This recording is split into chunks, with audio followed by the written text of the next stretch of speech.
simplement le dispositif du projet de l'étudiant licence en deuxième année. Donc ce dispositif de questionnement, de positionnement des étudiants en première année de licence, qui est un dispositif obligatoire pour tous les étudiants. Donc je vais faire cette présentation en 4 temps. Un premier temps sur l'organisation générale du PEL, un deuxième temps sur la formation des intervenants, parce que vous allez le voir, il y a énormément de personnes qui sont concernées, donc ça nécessite une formation spécifique. Un troisième temps sur le retour des étudiants concernant cette expérience, et puis un dernier point sur le après PEL. Donc pour recontextualiser un petit peu, d'abord resituer l'université Claude Bernard Lyon 1, qui est la 5e université française, donc c'est une structure très importante, qui a 35 000 étudiants, et donc le PEL2 concerne tous les étudiants de première année de licence de sciences. Lyon 1 est une fac de santé, sciences et sport, et donc là, le PEL2 concerne tous les étudiants de sciences, mais toute formation confondue, toute discipline confondue. Donc ça fait des effectifs assez importants, en fonction des années, entre 900, 1200, 1500, 1800, qu'il faut intégrer, qu'il faut répartir dans des groupes, donc voilà, un nombre important d'étudiants concernés. Et le PEL2 est géré par le service d'orientation et d'insertion professionnelle de Lyon, donc je fais partie de MINUT également, qui est l'équivalent, qui est un SCUIO, les services communs universitaires d'information et d'orientation, qui existent dans toutes les universités françaises. L'objectif du PEL2, le PEL2 concerne tous les étudiants de licence. L'idée, c'est d'aider ces étudiants à prendre des décisions en fonction des résultats et des objectifs que chaque étudiant se fixe. Dans les faits, le but de ce PEL2, c'est de permettre aux étudiants, comme vous le disiez tout à l'heure, de faire des choix, et des choix pertinents par rapport à leurs projets personnels et professionnels. Donc, comment ça s'organise de façon très concrète? On a un premier temps en amphi, où les étudiants, tous les étudiants de première année ont un cours en amphithéâtre qui est organisé par un enseignant-chercheur et quelqu'un du studio. Donc on a une co-animation de cet amphithéâtre de rentrée qui permet d'avoir aussi une double vision de ce dispositif pour les étudiants. Je pense que c'est quelque chose de très important, qu'ils se rendent compte qu'il y a et les enseignants-chercheurs qui prennent en charge ce dispositif, et puis les personnels qui accompagnent les étudiants dans ces réflexions d'orientation et d'insertion professionnelle. Donc, lors de ce premier amphi, on présente la méthodologie aux étudiants, on leur explique un petit peu en quoi ça va consister, comment ils vont être évalués, etc. À la fin de cet amphi, on leur demande de choisir un thème professionnel, alors en lien ou non avec leurs études. Ce thème est choisi de façon personnelle, c'est un thème qui les intéresse eux personnellement et sur lequel ils ont envie de travailler. Un étudiant qui est en biologie, par exemple, ne va pas être obligé de choisir un métier en lien avec sa discipline, mais pourra chercher à travailler sur les métiers du laboratoire, par exemple, sur les métiers de l'enseignement ou sur les métiers des arts, du spectacle. Peu importe, l'idée c'est que chacun choisit une thématique qui l'intéresse et sur laquelle il a envie de se renseigner. Ils ont une semaine pour faire ce choix, on leur explique comment travailler ce choix pendant l'amphi. Ils saisissent leurs thématiques sur Internet, et donc à partir de là, je récupère toutes ces thématiques et je constitue des groupes de TD d'une trentaine de personnes, avec des petits groupes homogènes, donc avec des thématiques communes, pour que les étudiants se trouvent à plusieurs pour réfléchir, pour découvrir ces métiers, ou ces secteurs d'activité, ces thématiques qui les intéressent. Et puis, dans ces groupes de 30 étudiants, on a des petits groupes homogènes et le groupe en lui-même est hétérogène dans le sens où le but, c'est que tout au long du semestre, les étudiants s'enrichissent les uns les autres par des découvertes mutuelles de métiers, de secteurs d'activité, de rencontres que les autres vont pouvoir faire. Donc, dans ces groupes de TD, on cherche à développer au maximum les interactions interpersonnelles des étudiants. Donc, première amphi de présentation, sélection d'une thématique, constitution des groupes de TD, et puis ensuite, une fois que ces groupes sont constitués, il y a 4 TD qui sont organisés. 3 TD où on organise, où on présente la méthodologie, que je vais vous présenter dans un instant, et puis et donc pendant lesquels chacun échange, discute. Le but étant véritablement qu'ils échangent les uns avec les autres. Et puis le quatrième TD, qui est un TD d'exposé, où chaque groupe présente aux autres la thématique qu'il a découverte, les métiers qu'ils sont allés rencontrer, qu'ils ont découverts, etc. Lors d'un exposé qui se fait en groupe avec en support un poster. Donc l'objectif de tout ce dispositif, c'est de permettre aux étudiants de faire des choix ultérieurement pendant leur formation et puis de découvrir une méthode qu'ils vont pouvoir réutiliser également plus tard. Donc les 4 étapes qui sont importantes dans ce dispositif-là, dans un premier temps, c'est l'indication du centre d'intérêt de chaque étudiant, donc l'intérêt personnel identifié par chaque étudiant via Internet. Dans un deuxième temps, c'est la recherche d'informations, puisqu'on ne va pas partir dans tous les sens, le but c'est déjà de s'asseoir sur une bibliographie identifiée, donc recherche d'informations, et puis d'interviews de professionnels par équipe, dans la mesure du possible. Tout ça étant accompagné par un enseignant, donc on verra tout à l'heure que plusieurs personnes, plusieurs statuts interviennent sur ces TD, donc lors des 3 TD. La troisième étape, c'est la réalisation individuelle d'un dossier, et qui est un dossier personnel, de compte-rendu de la démarche de l'étudiant, effectuée par l'étudiant. Effectivement, la démarche se fait en groupe, en termes de recherche bibliographique, d'interview, mais ensuite, le but, c'est bien que chaque étudiant s'approprie ces ressources identifiées pour faire évoluer son propre projet. Donc, réalisation d'un dossier. Et puis, 4e étape, mise en commun des résultats lors du 4e TD pour la présentation orale par équipe. L'évaluation des étudiants, donc ce dispositif est noté, il est obligatoire pour tous les étudiants de licence, donc on va les noter, les évaluer sur leur travail de recherche documentaire, l'idée n'étant pas qu'ils se contentent d'aller chercher sur Wikipédia ou sur le site de l'ONICEF, mais qu'ils multiplient, qu'ils diversifient les sources. Qu'ils réalisent par équipe des interviews de professionnels.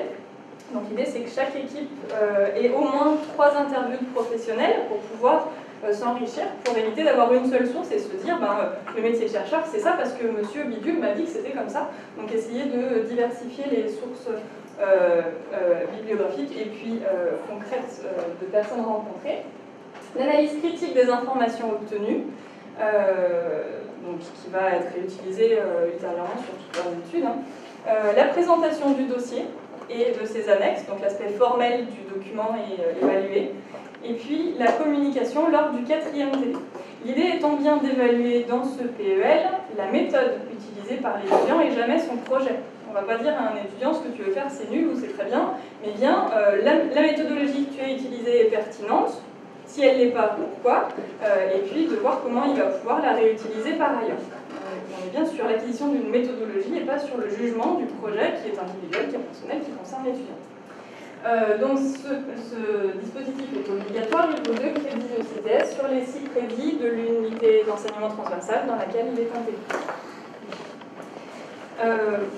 En termes de méthodologie, on s'appuie sur la méthodologie de la recherche, dans le sens où la plupart des intervenants qui interviennent, qui animent ces TD, sont des enseignants-chercheurs ou des doctorants qui utilisent par ailleurs cette méthode et que cette méthode par ailleurs va être réutilisée par les étudiants tout au long de leurs études.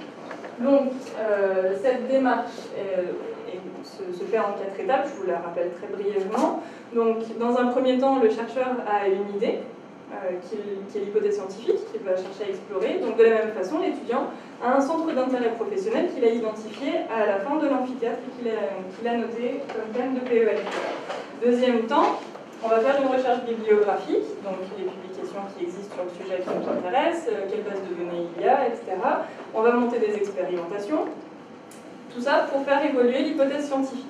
De la même façon, l'étudiant va faire sa recherche de l'information par le biais de sites spécialisés, par le biais d'Internet, de revues, etc. Va y interviewer des professionnels pour confronter l'information théorique qu'il a trouvée à une réalité terrain, sachant que les deux peuvent se faire en parallèle. On peut faire évoluer les représentations qu'on aura acquises par le biais de la bibliographie lors des interviews et inversement. Donc tout ça s'enrichit mutuellement, donc ça fait évoluer le projet professionnel. Troisième temps, Le chercheur évalue la distance entre les résultats escomptés au départ, les résultats obtenus, et publie. Et donc dans ce cas-là, on a une nouvelle évolution des hypothèses formulées initialement. De la même façon, l'étudiant réalise son dossier de PEL2 et fait évoluer son projet professionnel.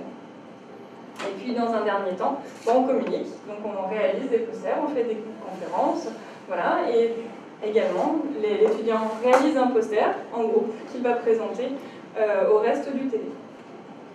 Donc pour synthétiser un petit peu tout ça, ce qui est important dans ce PEL2, c'est le choix personnel d'un centre d'intérêt qui va mobiliser l'étudiant, qui va le faire véritablement investir ce dossier, ce travail. La présence aux 4 TD, c'est pas pour l'expliquer, c'est parce qu'on part du principe que par ces échanges, ils vont apprendre des choses, ils vont s'enrichir, ils vont échanger, donc c'est important qu'ils soient présents, qu'ils soient là sur les 4 temps d'échange. Le contact avec les professionnels sur leur lieu de travail, l'idée étant de ne pas se contenter d'un entretien téléphonique ou d'un entretien par mail, mais bien d'aller sur place parce qu'il y a énormément d'informations qui sont perçues par le contact direct. Donc on incite au maximum les étudiants à aller rencontrer les professionnels sur leur lieu de travail pour voir un petit peu ce qu'ils ressentent, ce qu'ils découvrent, etc. Et puis, le dernier temps, la mise en commun des résultats par équipe lors du 4e TD.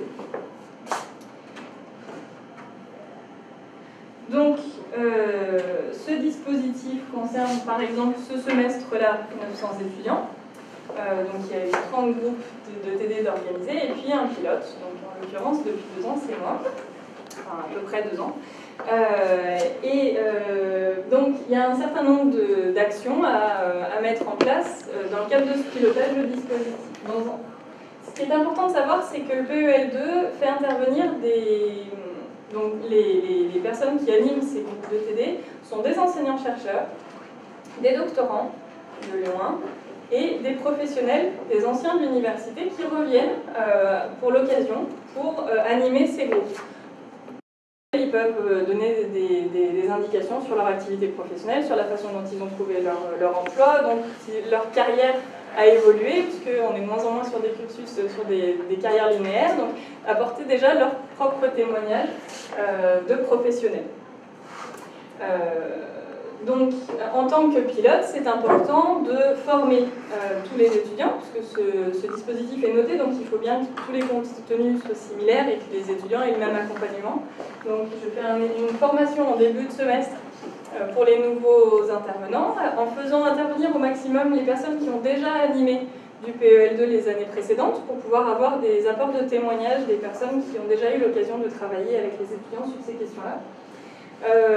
Dominique Gilles avait mis en place, et je l'ai repris à mon compte, un fascicule de l'intervenant, donc qui est un document que tous peuvent suivre pour avoir une continuité entre les différents TD. J'effectue un accompagnement individuel tout au long du semestre, de la régulation de formation pour répondre aux questions, pour éventuellement essayer de trouver des solutions aux difficultés rencontrées, voilà. Et puis il y a un aspect transmission donc, qui se fait en relation avec l'association projetpro.com, notamment qui va présenter tout à l'heure, voilà, entre autres. Et puis il y a un aspect également d'organisation pratique de la formation, dans le sens où il faut planifier les cours, réserver les salles, déclarer les heures des intervenants. Et pour les aspects pédagogiques, on s'appuie énormément sur la plateforme pédagogique Spiral, donc, qui a été élaborée par Lyon 1 et qui est un outil très intéressant qu'on peut utiliser de façon interactive pour pouvoir travailler avec les étudiants en dehors des séances de TD.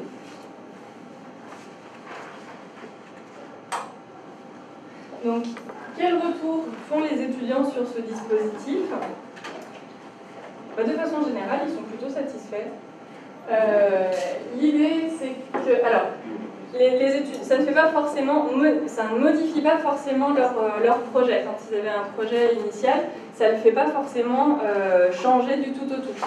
Malgré tout, ça leur permet de le préciser, ça leur permet de découvrir un certain nombre de choses. Ils recueillent des informations sur des domaines professionnels qui les intéressaient, et pas forcément en lien avec leurs études, ce qu'on disait tout à l'heure.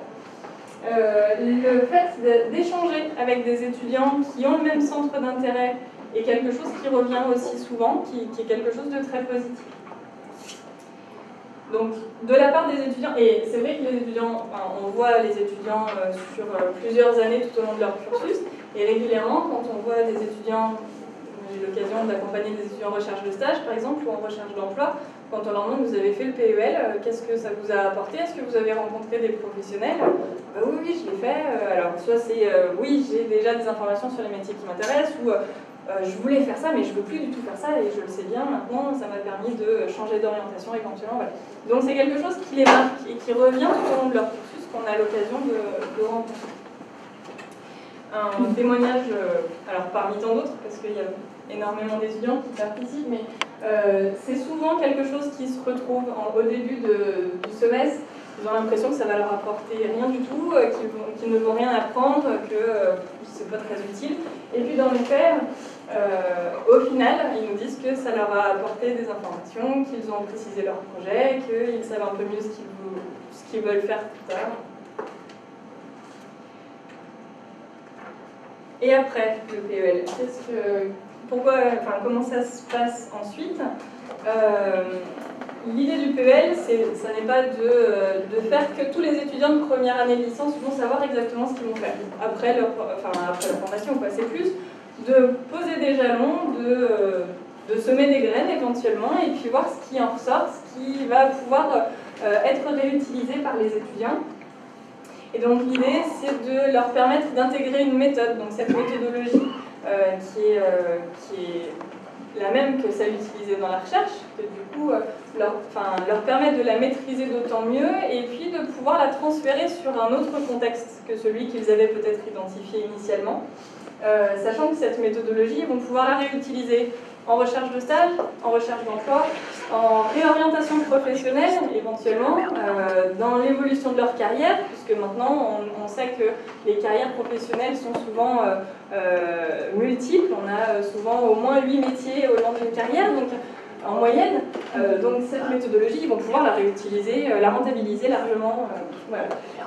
Confirmer, infirmer un choix d'orientation professionnelle, donc découvrir directement des métiers qui les intéressent en allant rencontrer sur le terrain des professionnels, démarrer un réseau, puisque la démarche réseau est le déclencheur des recrutements de stage, d'emploi, donc ça peut permettre de commencer à prendre des contacts professionnels qui vont être intéressants pour les étudiants, et puis éventuellement découvrir de nouveaux débouchés professionnels, puisque dans ces groupes de TD, ils vont découvrir des métiers auxquels ils n'avaient pas forcément pensé initialement.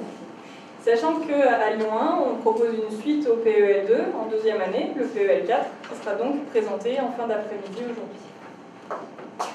Et puis je voulais terminer cette présentation sur une illustration, une photo qui avait été faite dans le cadre des 40 ans de l'université, donc l'année dernière, une exposition qui s'appelait César, et que je trouve assez caractéristique de la créativité de nos étudiants. Souvent, sur le PEL, on a des dossiers qui sont hyper imaginatifs. Les posters qui sont proposés sont vraiment intéressants. Bon, il y en a qui jouent pas le jeu, mais malgré tout, souvent, on a des retours très... Enfin, les étudiants jouent le jeu, s'investissent, rencontrent des gens, et ils sont pleins de ressources, ils sont pleins de créativité, et ça se sent sur ces modules-là. Et le fait d'encadrer des modules de PEL, ça apporte aussi tout ça en tant qu'intervenant. Ça permet de découvrir différemment les étudiants, d'avoir une approche peut-être plus personnelle. Et voilà. Je vous remercie de votre attention.